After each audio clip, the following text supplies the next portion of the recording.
This video contains news and analysis related to a recent terror attack in Kashmir. The content may include sensitive visuals and discussions that could be distressing to some viewers. Viewer discretion is advised. We strongly condemn all forms of violence and terrorism. The purpose of the content is solely to inform and create awareness based on verified reports. আস্থা রাখা যেতে পারে কিন্তু কাঁচের ঘরে বসে মুখ্যমন্ত্রী মমতা ব্যানার্জি ঢিল মারছেন কেন? আপনার পুলিশ শাটারের ভিতরে ঢুকে গিয়েছিল কেন?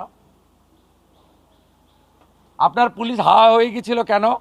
ধুলিয়ান, মুর্শিদাবাদ, শামসেরগঞ্জে আমি বলেছিলাম যাহা মোথাবাড়ি তাহাই আমার বাড়ি। আজকে বলছি যাহা মুর্শিদাবাদ তাহাই কাশ্মীর। টার্গেট 1, হিন্দু নিধন করো।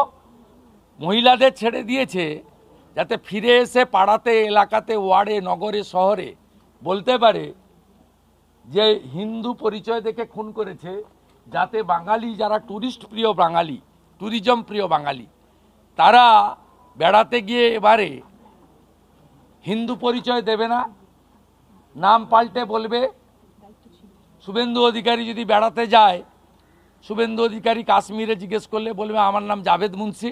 কেরালা বা কাশ্মীরে যেতে চান তাদেরকে এখন থেকে কলমা একটা লাইন প্র্যাকটিস করে যেতে হবে। সেই জন্য বাড়ির স্ত্রী, বোন, মহিলাদেরকে ছেড়ে দিয়েছে, পুরুষদেরকে খুন করেছে, যাতে সমগ্র হিন্দু সমাজের কাছে এই বার্তাটা যায় যে তোমরা কখনো হিন্দু পরিচয় দেবে না, হিন্দু পরিচয় দিলে তোমাদের প্রাণ চলে যাবে। একটাই জিজ্ঞেস করেছে আপনি হিন্দু কিনা, আপনি কলমা জানেন কিনা। তাহলে বুঝে নিয়েছেন যে হিন্দু নিধন হয়েছে। অশ্রুসিক্ত নয়ন দিয়ে আমার কাছেই বলেছে অসীম বসু, উইটনেস, তৃণমূলের লোককেই সাক্ষী মানছে। বলেছে যে আমার স্বামীর হাতে ডোর ছিল, মানে হিন্দুরা যে তাগা বাঁধে ডোর, সেইটা থাকার জন্য মেরেছে এবং বলেছে তোরা মোদি বাবুর লোক। মানে মোদি বাবু কোনো দলের নয়, দেশের প্রধানমন্ত্রী।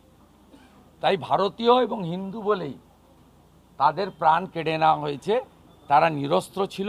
এরা যাওয়ার ফলে অর্থনৈতিকভাবে সবচেয়ে বেশি সমৃদ্ধশালী হয়েছে কাশ্মীরের পাহালগাঁও, অনন্তনাগ, বারমুল্লা, শ্রীনগরের মুসলিম কমিউনিটির লোকেরা।